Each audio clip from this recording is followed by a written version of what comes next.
Hello. What we have for you today is a conversation with Max Boots, an author who spent over 10 years, a decade of his life, researching, writing, and interviewing hundreds of people about the life of Ronald Reagan. His book, Reagan, His Life and Legend, is all about all those details that he wished existed about his life. So we asked him about that. And some of the things he found was that he was actually more pragmatic than what we give him credit for. We also asked Max about what it takes to commit to a project for 10 years. So we learned about patience, we learned about consistency, we learned about what it takes to produce a work of this size. And finally, we asked about what it takes to be a charismatic leader in the 21st century and in the future. And with that, let's get to the conversation.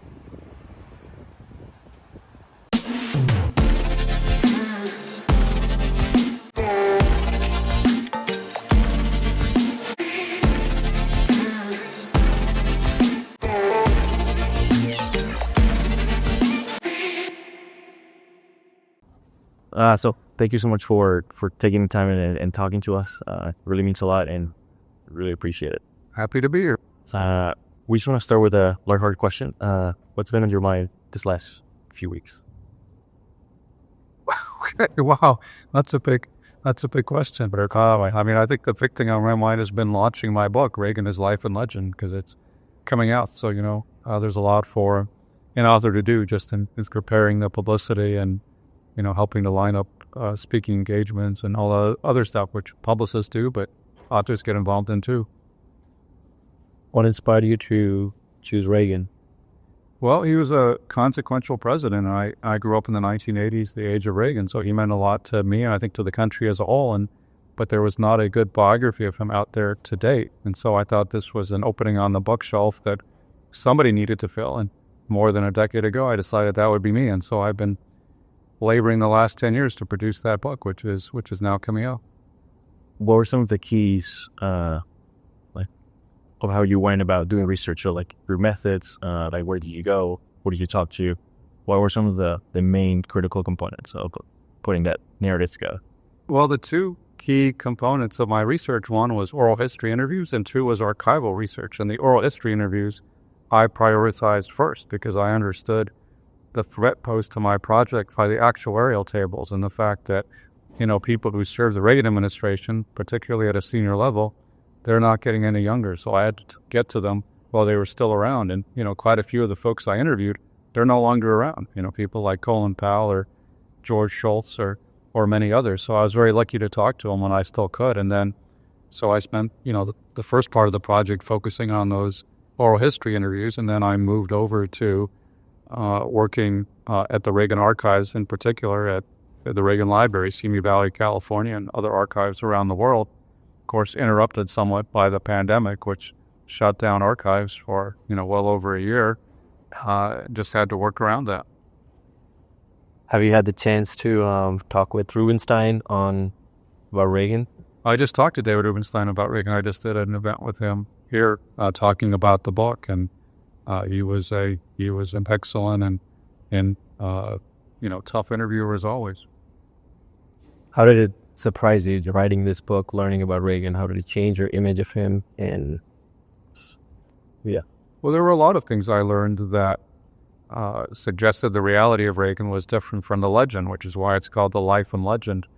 But I think the big takeaway is that he was much more pragmatic than people realize, because people think of Reagan as an ideologue, and he was pretty ideological, but he also had a massive pragmatic streak. He was able to do deals in Sacramento and Washington. He was able to do deals with Mikhail Gorbachev to end the Cold War. And so he could be very ideological on the campaign trail, but he could be much more pragmatic in office and willing to take, 2/3 of what he wanted instead of insisting on 100%. He had a very pragmatic governing philosophy, and that's not something that people normally associate with Ronald Reagan. How do you think your Russian background adds a different perspective to this work? I mean, I don't know if it adds a huge perspective. It certainly added, my background had a big impact on my worldview. And it was part of the reason why I was such a big fan of Ronald Reagan growing up in the 1980s because, I was a kid who came here from the Soviet Union, from a communist country. And so naturally, I loved it when he called out, Soviet human rights abuses, when he called the Soviet Union the evil empire. All that kind of stuff really resonated with me as a young man and made me a Republican and a Reagan fan. And I still, to this day, I'm no longer a Republican. I'm an independent now. I think I have a somewhat more objective view than I had as a young man of President Reagan and the Reagan administration, but I still appreciate his clear-eyed moral clarity. Would you ever write an autobiography? Well, I kind of wrote a quasi-memoir already in 2018 called The Corrosion of Conservatism, Why I Left the Right. It was kind of in part about what's happened to the Republican Party, but also in part about my ideological journey from being, a Reagan conservative to leaving the party and becoming an independent. So that it had, a few chapters in there of memoir, and it's probably about as much as I'm ever going to write.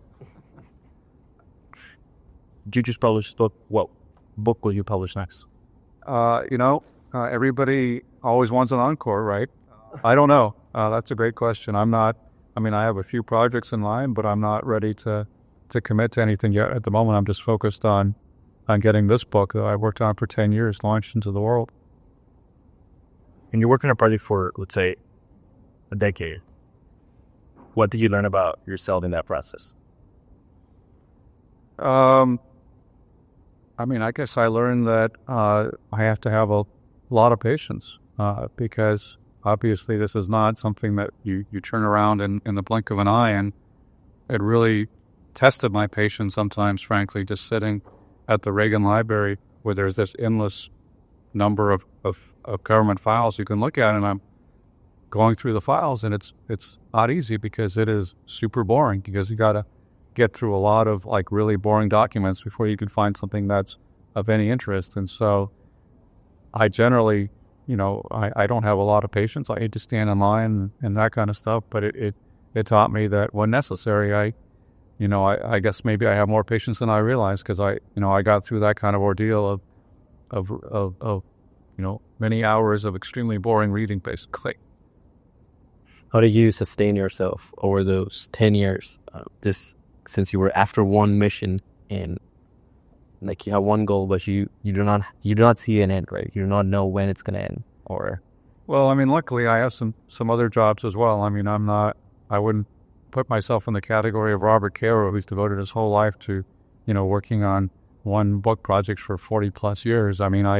This was my book project, but I also, write a weekly column for the Washington Post. I do some other things. So I kind of like the combination, kind of the instant gratification of, writing a column and seeing it in print the next day. But I also like the satisfaction of working on a longer form project, whereas my experience has been that when I write columns, I'm usually not learning that much, maybe a little bit, but not that much. But, a book like this is really, has expanded my knowledge really in a vast way. It's like, the ultimate homework assignment that I've been working on for 10 years. So I've really appreciated how much I learned in the course of my research. Who have you met as a consequence of taking on this journey and just writing this book? I met, roughly 100 people who knew Ronald Reagan. So that was an always fascinating journey, including, a fellow named Dennis LeBlanc, who was his ranch hand and was actually pretty close to Reagan. I met a lot of pretty famous senior officials, Ed Meese and Jim Baker, George Schultz, Colin Powell, and others. But it was really, I think, the lesser-known people like Dennis LeBlanc or Stu Spencer, Reagan's political consultant. I think it was the lesser-known people who I found to be the more interesting interview subjects because the really famous people have given so many interviews, it's really hard to get anything very fresh out of them. But with people who are less known, you can often gain pretty surprising insights, and they may also be more candid with their impressions because they're not really political figures. If you were to do a project on a president that perhaps the people that were with him are not longer alive, so let's say if someone from the 1800s or early 1900s, you can do oral history. So how your approach differ? Well, I mean, obviously, if you're talking about somebody who was, alive a long time ago, you really have to rely on the written record with a combination of archives and published materials, and that's about all you have. I mean, that's how you have to do it. I mean, people need to write biographies of, Washington, Lincoln, TR, FDR, and so forth, but you're not going to find anybody alive who knew any of those guys. So, much less, figures much further back, like, Julius Caesar, Alexander the Great, or whoever. I mean, people still want to read about them, but you just can't talk to anybody who knew them. So you just have to do the best you can. But I kind of like being where I was with the Reagan book, that there were still a lot of people around who knew them, although unfortunately I couldn't speak to either Ronald Reagan or Nancy Reagan, but I could speak to a lot of other people. And so I think that kind of deepened the insight that I received from reading the documents. I just know that I would not have had nearly as complete a picture of Reagan if I just had to rely on what was on the printed page. Where do you think Ronald Reagan's charisma sort of came from? Well, I think he probably would have said from God. I would probably say it came from his parents, and in particular, his dad was kind of this alcoholic shoe salesman. But from what people said, he kind of had the gift of blarney, that he was quite a good raconteur, quite a good talker, and somebody who could charm people who were his customers. And his mother, Reagan's mother, Nellie, was also somebody. She was very religious, but she wasn't dour. She often, staged church plays and acted in them. And so, both of them were actually pretty outgoing people. And I think, his ability to charm and his ability to communicate, I think, kind of started with them, and of course was honed over many years as a radio announcer, as a television actor, as a spokesman for General Electric. He had a lot of jobs where his job was to communicate. He got very good at it. One of the great communicators ever in American history. In today's world, how do you become a great communicator? What does a great communicator look like? That's a great question, because obviously a lot of the ways people communicate today are very different from the way it was in Reagan's time. I mean, it changes all the time because, one of the things that made Reagan so successful was he had a mastery of television, which was, a brand new medium in the 1950s when he started out. But he became the host of one of the highest rated shows on TV, General Electric Theater. And even earlier than that, he had gained a mastery of radio, which was working as a radio announcer, the dominant communications medium before television came along. So he was, having that mastery of TV and radio was essential for his rise as a politician. Today, I don't know, those are obviously still important, but obviously, the internet, social media, other ways of communicating. I mean, you look at Trump, and he's been a master of somewhat deranged tweets, but he's been actually very effective with those tweets, I guess, in getting his message out, although I think also caused a lot of people to wonder about him, but he has used, Twitter and, other social media platforms pretty effectively, not something that somebody like Ronald Reagan ever had to think about. What are some of the beliefs or misconceptions that you had that you sort of change about Reagan after you finished writing the book, from the beginning, before and after? Well, I think the big one, I think we talked about already, is the fact that he was much more pragmatic than people realized, that he was not just an ideologue, but he was actually somebody who was able to make compromises. What example do you think of when you think of that change? Well, there's a lot of examples. I mean, as governor of California, he signed the most liberal abortion law in the country. He signed a tough gun control bill. As governor and as president, he raised taxes more often than he cut them. He made all sorts of deals. I mean, in 1986, for example, he signed a bill that legalized millions of undocumented immigrants, something that it's hard to imagine a Republican president doing today. Or he, then signed a treaty with Mikhail Gorbachev abolishing an entire class of nuclear weapons. So that was a huge compromise for somebody who had spent his entire political career as a staunch anti-communist to make such a sweeping arms control deal with the world's chief communist. So those are, just a few examples. There are many others of his ability to compromise and get things done. What was the impact or the externalities of that immigration act that he did?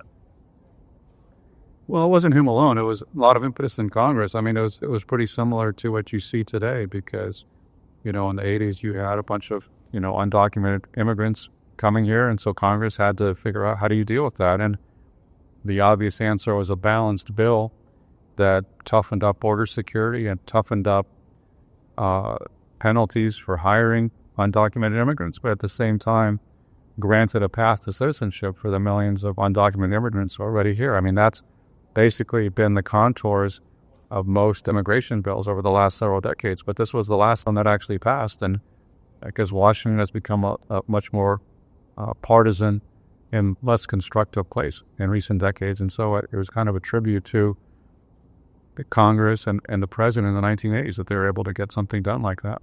Do you think that something like that will ever happen again?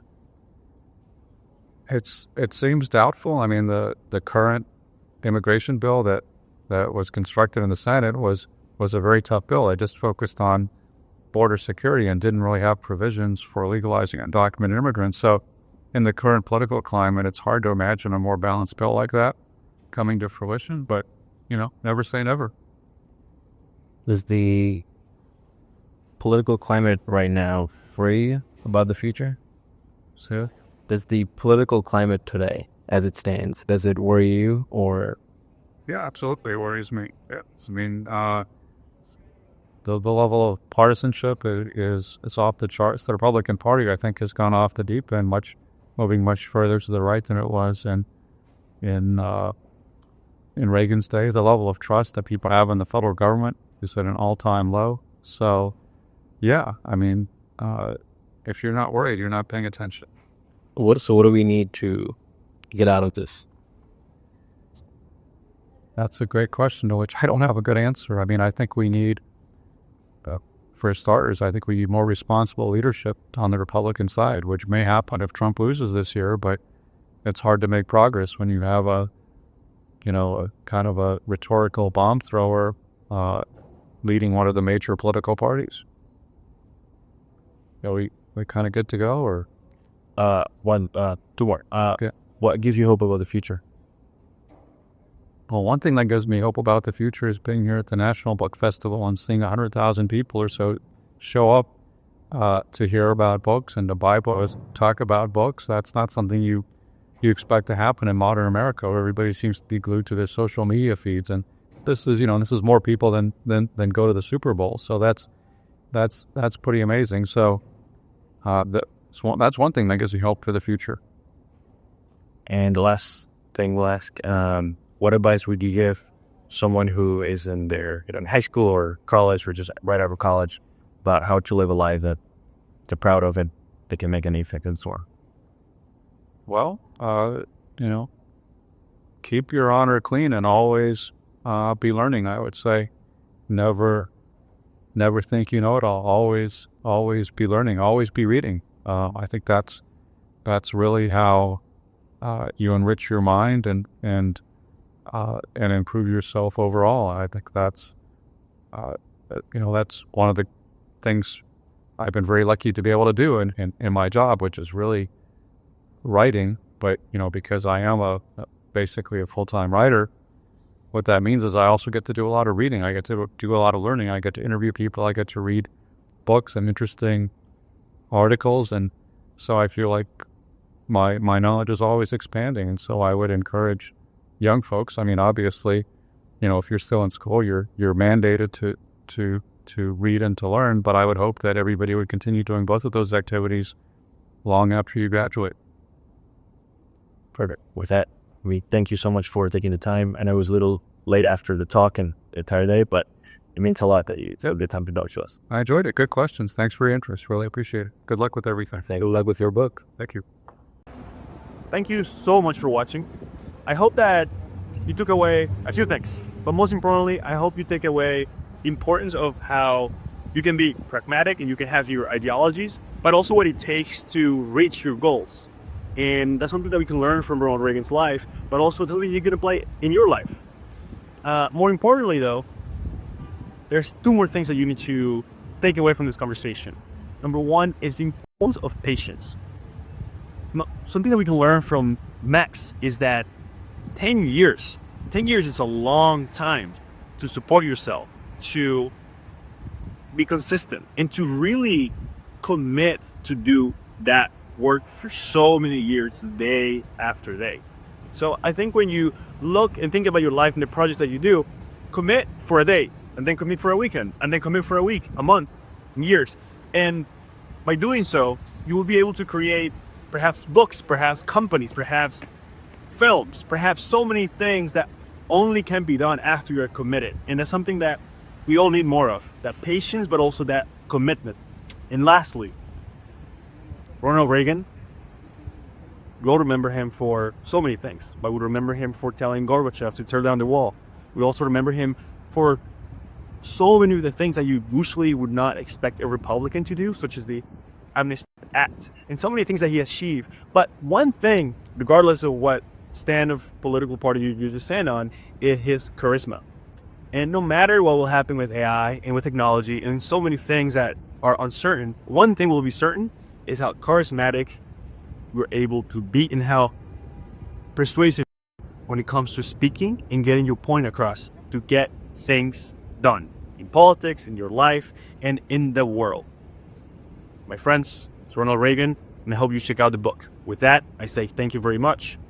Stay curious, read more books, watch more episodes, and we'll see you in the next one, which will be very, very exciting. Thank you.